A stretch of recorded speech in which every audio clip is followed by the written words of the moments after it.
On January 31st, that's today, somewhere a long time ago in Japan, one of my favorite all-time games, and quite possibly one of the greatest games ever made, Final Fantasy VII, was released. So by it being my second favorite game of all time, you know, next to the behemoth, the GOAT, known as Chrono Trigger, I mean, it would be remiss for me not to talk about, quite possibly, again, the greatest game of all time. And as a disclaimer, you know what? Final Fantasy VI could be considered to be better than Final Fantasy VII, which I do as a RPG and Final Fantasy aficionado do acknowledge. However, Final Fantasy VII, much like how Persona 5 just did, capitalized on not only the media success, but also the full motion videos, which had never been seen done before. Like before 1997, we didn't see full polygons, 3D renders, and we sure didn't see full motion videos, again, the FMVs, which back in the day were like beautiful. We didn't have that. Final Fantasy VI had a rich story as well as great music and quite possibly the best antagonist ever. Kefka does what most antagonists talk about, but the difference between Kefka and Sephiroth, well, other than Sephiroth being a heartthrob and still got ladies to this day, Sephiroth also had the whole Japanese JRPG trope where is he really a villain or is it just circumstantial? So I decided that I would revisit one of my saddest moments in video games. So I went and worked very hard, remember that summer, and had enough money and penny pinched enough not only to buy a Nintendo 64 and Mario Kart, but also to buy a PlayStation. But no Final Fantasy VII, because at the time, right when it launched, no stores had them. However, Software Etc. had one copy left. The only bad thing about it was I didn't have no more money for it. Not enough for $60. Not $60 at the time for it. So I had to trade in Bugs Bunny's Rabbit Rampage, Tiny Toon Adventures, I love me some Tiny Toons, Maximum Carnage, what was it, Vector Man, Toe Jam and Earl. These are quality games for the Super Nintendo, Sega Genesis, Sonic and Knuckles, which gave me $35, $37, and then I had to pay the remainder, the rest of the money. And finally, I got it. I had it. I experienced it. It's not the game. I didn't want to go walk and get the game. But I had to have it. I got it. I went home and I played the game. That was my first PlayStation game, Final Fantasy VII. And played the game all the way until I got to Rufus, not really still fully understanding the whole scope of RPGs, and just amazed at how great the graphics look for 1997, from going to sprites to pre-rendered graphics and full motion videos, the opening scene of Aeris, the music, the pacing of the game, you're not the typical hero coming from home. It was more than I could take at that time for a young, tender preteen. It was too much.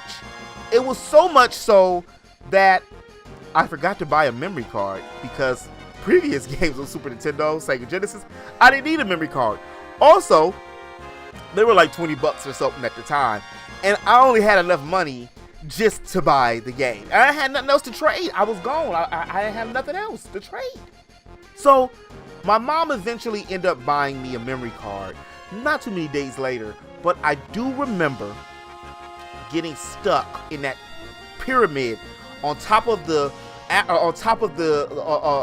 one of the reactors where Reno fights you, where you're Barrett, Tifa, and Cloud, and I did not know for the life of me to just change the cursor and hit one of my party members so I can get out of that. And I lost all the hours that I had done But one thing about me, and it still stands to this day, is when I play an RPG, especially a good RPG, I make love to the game, y'all. There's foreplay involved.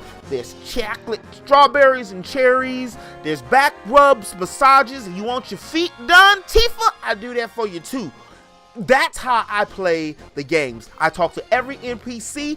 I check every corner of the game. I want to experience everything that $60 that I'm doing can do. I want to immerse myself as much as in the world as I can. However, I'm one of the only people that think like that, because Petey beat the game within only a few days and came to me while we're playing the game, while I'm still playing the game, and tells me while sipping on the Pepsi,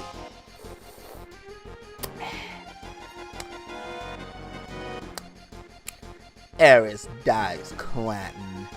Oh, and no, this isn't a Pepsi, this is sparkling water. I don't drink soda no more. Aerith dies? Now, I had originally liked Tifa more in the first place because of the whole story and the little summit scene meeting out by the water pump.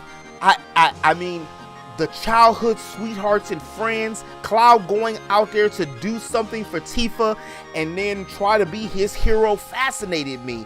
It was a deeper relationship, and even at the time, Tifa had, assets that I didn't even see like that in video games at that time. But even more so, she wasn't your traditional heroine, which Aerith was within the story, which is your nicey nice healing type of character, or your Marl type character, Marley, whatever you want to call from Chrono Trigger, or your typical white mage or Princess Peach type character. She could hold her own. She had hands, feet, knees, toes, elbows. She used what she needed to get the job done. And I loved her for that. But it took steam and something out of me and ruined the story for me. For many years, that I found out that Aerith was going to die. So at that particular point in time, I decided to stop the game, and I scrounged up the next little amount of money that I had and did some little research at school, because they had computers then. I ain't that old. And was able to find out about the Game Shark. Download the codes, bought a Game Shark, and I resurrected Aerith. She wasn't on the world map, and she was not on the field, or on the last battle. So she wasn't in the world map, and she wasn't on the last battle, so you can't see her. Kind of glitches the game, and you'll just have two party members, and you can't just do two party members against Sephiroth. That's ludicrous. That's blasphemy. That's every other kind of name that I can't think of right now. So, you ain't got to geek facts me at the particular moment. But I remember cheating, and I beat the game because I was heartbroken. Not so much that I loved Aerith more than Tifa, not so much that Aerith was my favorite character, but so much so that such a key critical part of the story was ruined for me. And this is one of the reasons that I never, ever am that dude that likes to spoil things for different people. But in wrap, that's all I have for you. Do you have any great Final Fantasy VII memories or moments? I mean, I understand, I get it. Unless you was born in the 80s or 90s, or was born in the 90s and had the wherewithal to fully concept the advanced storytelling and just downright gameplay that Final Fantasy VII was back then, it's very hard to explain how that moment was. It's very equal to what Star Wars was in the late 70s and early 80s. Even for somebody who wasn't born in the 70s and was so young in the 80s, I didn't fully understand how big Star Wars was. But I mean, you can't, just because I didn't understand it does not mean, just because you don't understand it though, does not mean that it was not significant. And a lot of tropes and things that Final Fantasy VII did back in the day is still doing to this day. And for those of y'all who feel that it's oversaturated, yeah, you're right. But Square Enix did say this long time ago, right during that merger. They said unless a game eclipsed Final Fantasy VII in sales, they were not going to like remake.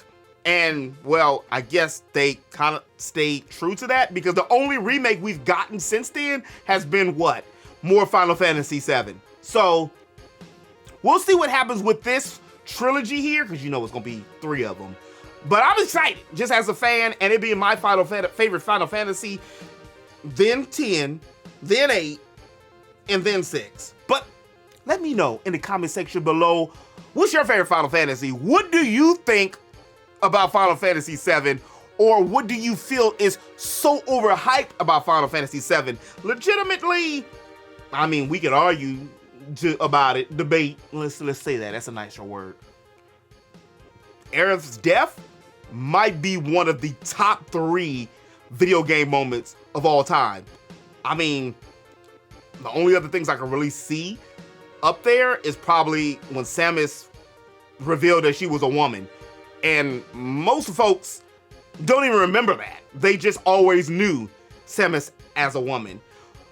But if you did like this video and you want to stay up to date with all things JRPGs, RPGs, and just role-playing games in general, make sure you hit that like button. It lets YouTube know that you like the content. And don't forget to subscribe. I make geekly content here about JRPGs and everything else in between, Monday through Friday, and I'm working on Saturday. But as always in the web, remember to eat, sleep, geek, repeat. I'll holler at y'all next time. Peace. The longest time, I wasn't being legit or for real with myself either, because that was a part of me. And even though I was doing it in secret. And then it just hit me. And that's when it hit me. And that's when I became a geek. Finally, the sleeper has awakened. I am the prince of all geeks once again.